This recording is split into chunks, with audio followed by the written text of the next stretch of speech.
તાપી જિલ્લા ઉચ્છલ તાલુકા આદિવાસી સમાજ દ્વારા શોભાયાત્રા કાઢી ભગવાન બિરસા મુંડાની પૂજા કરી યુનો દ્વારા ઘોષિત 9 ઓગસ્ટ આદિવાસી દિનની ઉજવણી કરવામાં આવી। ભારત વર્ષમાં વસતા જનજાતિ સમાજ તથા સંપૂર્ણ દુનિયામાં રહેનાર આદિવાસી જનજાતિ સમાજ યુનો દ્વારા ઘોષિત 9 ઓગસ્ટ પોતાની આગવી શૈલી રૂઢી પરંપરા પ્રકૃતિની રીત રિવાજ પ્રમાણે આ દિનની ઉજવણી કરે છે। એ જ રીતે આદિવાસી સમિતિ ઉચ્છલ તાલુકા દ્વારા પણ આ કાર્યક્રમ ભવ્ય અને દિવ્ય રીતે બેન્ડ વાજા આદિવાસી સમાજ રૂઢી પરંપરા ટૂર ઢોલકના તાલ સાથે તથા સાંસ્કૃતિક કાર્યક્રમ કરીને આ કાર્યક્રમની ઉજવણી કરવામાં આવી।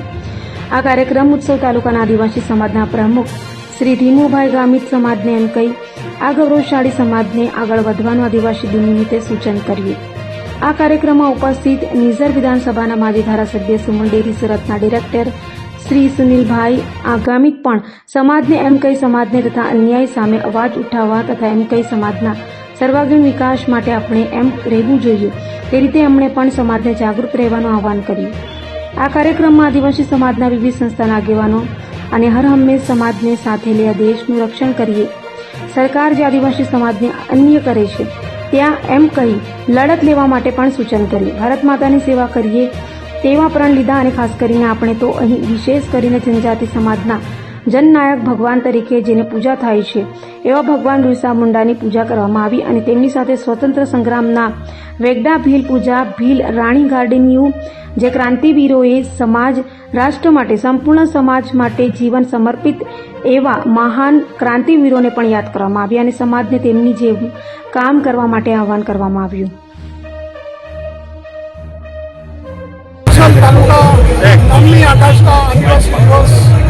નિમિત્તે ઉચ્છલ તાલુકાની તમામ આદિવાસી સંખ્યા અને લોકો ઉચ્છલ તાલુકાની અંદર ભેગા પડીને મોટી સંખ્યાથી રેલી કાઢી।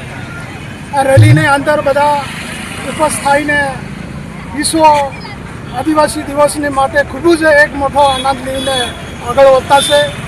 એટલે અમે વિશ્વ આદિવાસી દિવસની નિમિત્તે અમે બોલવા માંગીએ કે સરકાર ઉમરગામથી લઈને અંબાજી સુધી આજે સરકારની ખર્ચે ખૂબ જ મોટો આદિવાસી દિવસે ઉજવણી કરવા જઈ રહેલા છે પણ તે ખાલી વોટ બેંક માટે કરે છે। પણ જ્યારે આદિવાસી લોકો તાલુકાની અંદર ગામડાની અંદર જે આદિવાસીનું વિશ્વ આદિવાસી દિવસ જે ઉજવે તે આદિવાસી લોકોની હિત માટે લોકોની આગળ જતા સંરક્ષણ માટે આદિવાસીની કોઈ જાતની ભેદભાવ નહીં થાય તેના માટે એ લોકો સુધી પહોંચાડવા માટે આજે અમે ઉચ્છલ તાલુકાની અંદર ભેગા પડીને તમામ વ્યવસ્થાની અંદર આગળ વધારવા માટે અમે પ્રયત્ન કરતા છે। અને આ વસ્તુ આ વાતની અંદર ગામ સુધી આદિવાસીની ગામ સુધી જ્યાં બી લોકો આદિવાસી રહેઠાણ કરતા છે તે બધા એકતા થવું જોઈએ અને આવનારા દિવસ આદિવાસીને એકતા યુનિટી જાળવાઈ રાખે। આજે ધર્મની અંદર પડીએ આ જગાની અંદર જીવતી વખત રહેતી વખત